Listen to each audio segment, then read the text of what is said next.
Assalamualaikum warahmatullahi wabarakatuh.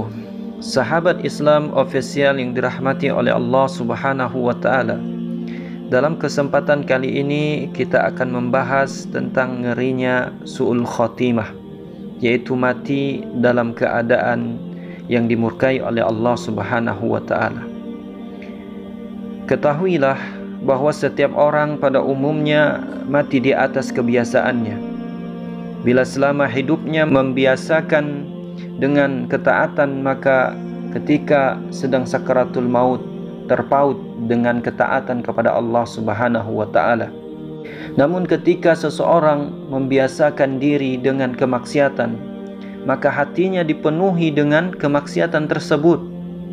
Bahkan bisa jadi saat nyawa dicabut, dia sedang dalam keadaan dikuasai syahwat dunia dan maksiat kepada Allah Subhanahu wa taala, sehingga menjadi sangat resah dan gelisah karena secara mendadak harus pisah dengan kenikmatan dunia dan kelezatannya, sebab hati sudah sangat terpaut dengannya. Maka akhirnya ia terhalang dari rahmat Allah Subhanahu wa taala. Sebaliknya, hamba yang berakal dan senantiasa siap meninggalkan dunia dan menyibukkan diri dengan perkara-perkara akhirat serta mengambil pelajaran dari kematian. Dalam sebuah hadis dari sahabat Sahal bin Sa'ad radhiyallahu anhu, dia berkata bahwa Nabi SAW bersabda, "Innal 'abda la ya'malu fima yaran nas amala ahlil jannah wa innahu liman ahlin nar wa ya'malu fima yaran nas amala ahlin nari wa huwa min ahlil jannah wa innamal a'malu bi khawatimiha." Hadis riwayat Imam Bukhari dalam sahihnya, yang artinya sesungguhnya seorang hamba beramal nampak di pandangan manusia dengan amalan penghuni surga, ternyata ia menjadi penghuni neraka. Dan seorang hamba beramal nampak di pandangan manusia dengan amalan penghuni neraka, ternyata ia menjadi penghuni surga.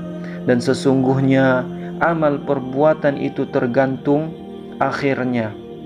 Pernah Imam Al-Muzani rahimahullahu ta'ala masuk ke rumah Imam Syafi'i rahimahullahu ta'ala, yang mana beliau sedang sakit yang mengakibatkan beliau meninggal dunia.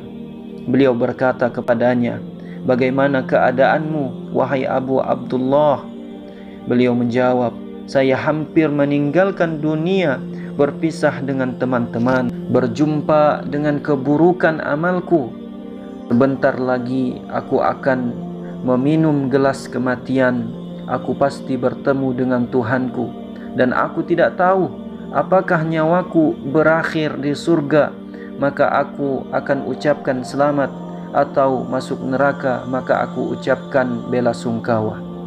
Utsman bin Affan, sahabat Nabi SAW radhiyallahu anhu berkata, "Jauhilah khamar karena dia induk kejahatan.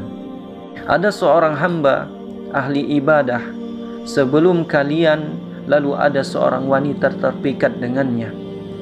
Dia mengirimkan kepadanya seorang budak wanita dan berkata kepadanya, 'Kami mengundangmu untuk suatu kesaksian.' Dia berangkat bersama budak wanita tersebut. Kemudian budak wanita itu masuk ke dalam kamar dan menutup pintunya. Lalu dihadapkan kepada seorang wanita yang cantik dan dia berkata, 'Saya mengundangmu untuk suatu kesaksian, namun agar kamu mau melayani keinginan nafsuku, atau minum secangkir khamar, atau membunuh anak kecil ini.' Hamba ahli ibadah itu berkata, 'Tuangkan untukku segelas khamar.' Maka wanita itu pun menuangkan segelas khamar. Kemudian dia berkata lagi, 'Tuangkan untukku khamar.' Dia terus menerus minum khamar hingga berzina dan membunuh anak tersebut. Oleh sebab itu, hindarilah meminum khamar demi Allah. Tidaklah berkumpul keimanan dan kebiasaan minum khamar, melainkan hampir-hampir salah satu tidak akan bertahan pada diri pelakunya." Imam Suyuti rahimahullahu ta'ala berkata, sebagian ulama menegaskan bahwa sebab-sebab seseorang mati dalam keadaan su'ul khotimah, semoga kita berlindung darinya, didominasi oleh 4 kebiasaan. Yang pertama adalah teledor dalam mengerjakan sholat, suka meminum khamar, suka durhaka kepada kedua orang tua dan menodai kehormatan kaum muslimin. Abdurrahman bin Mahdi berkata bahwa Sufyan Ats-Tsauri ketika hendak meninggal beliau menangis keras. Ada seorang yang bertanya, "Wahai Abu Abdullah, apakah engkau banyak berbuat dosa?"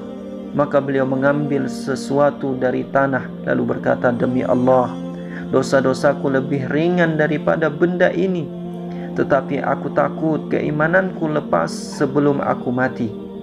Jadi su'ul khotimah tidak akan terjadi kecuali bagi orang yang terus-menerus berbuat maksiat dalam batin dan senantiasa mempunyai dorongan kuat untuk melakukan dosa-dosa besar dengan tujuan menipu Allah Subhanahu wa taala. Adapun orang-orang yang selalu istiqomah secara zahir, tidak terus-menerus berbuat maksiat secara batin, kami belum pernah mendengar dan mengetahui orang seperti ini berakhir dengan su'ul khotimah. Berbeda dengan orang yang lebih condong mencintai maksiat dan berbuat maksiat tanpa bertobat kepada Allah Subhanahu wa taala. Bisa jadi ajal tiba sebelum dia bertobat kepada Allah, lalu setan menguasainya dan menyambarnya dengan ganas, maka orang tersebut celaka ketika matinya. Semoga ini bermanfaat. Wabillahi taufik wal hidayah. Assalamualaikum warahmatullahi wabarakatuh.